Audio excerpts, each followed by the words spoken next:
influencer. So if we think about D.I.S.C, what Marston said is that there are 4 key personality traits, as has been said since way back 2000 years ago.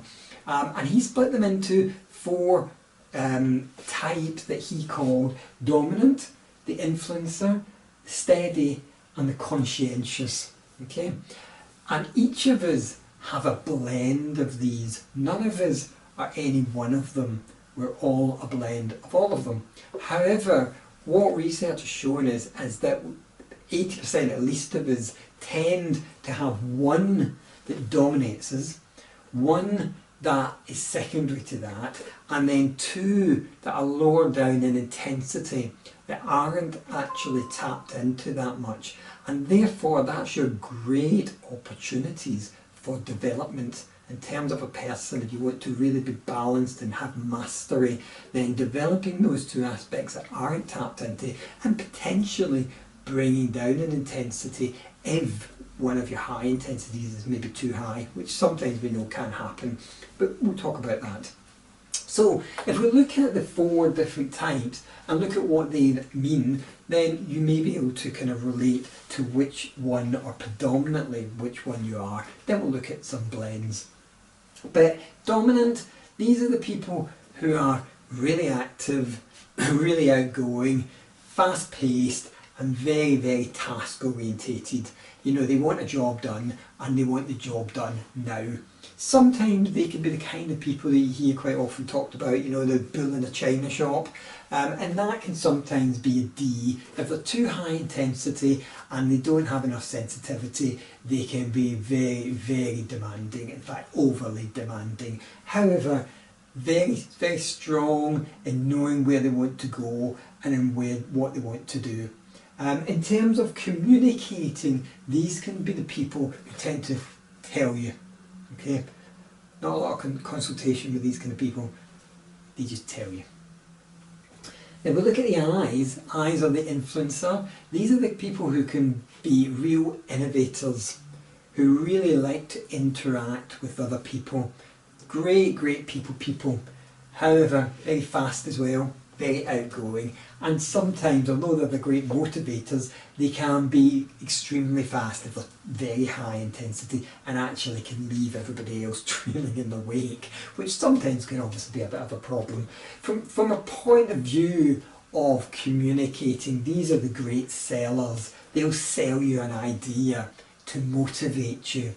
They want to engage with people. They want tasks, they want things done. They want to communicate with people to get the things done. Okay.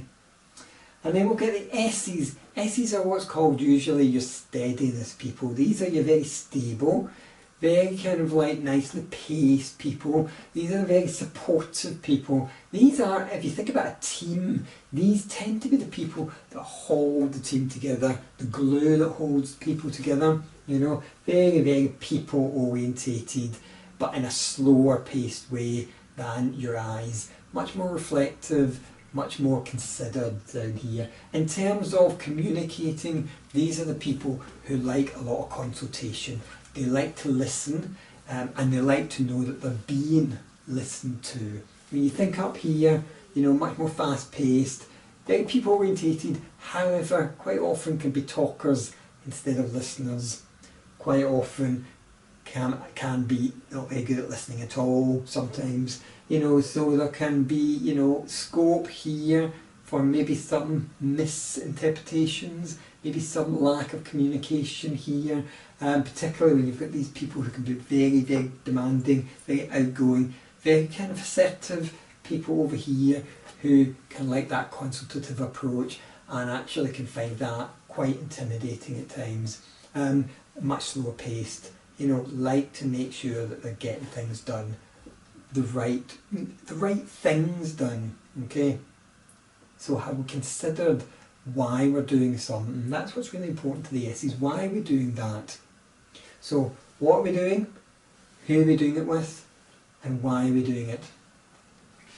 And then we've got our C's, which is a conscientious. Conscientious people tend to be very, very capable, very into the detail, into doing what they're doing. Quite often these are the people that will become your experts because they are so into the minutiae of things.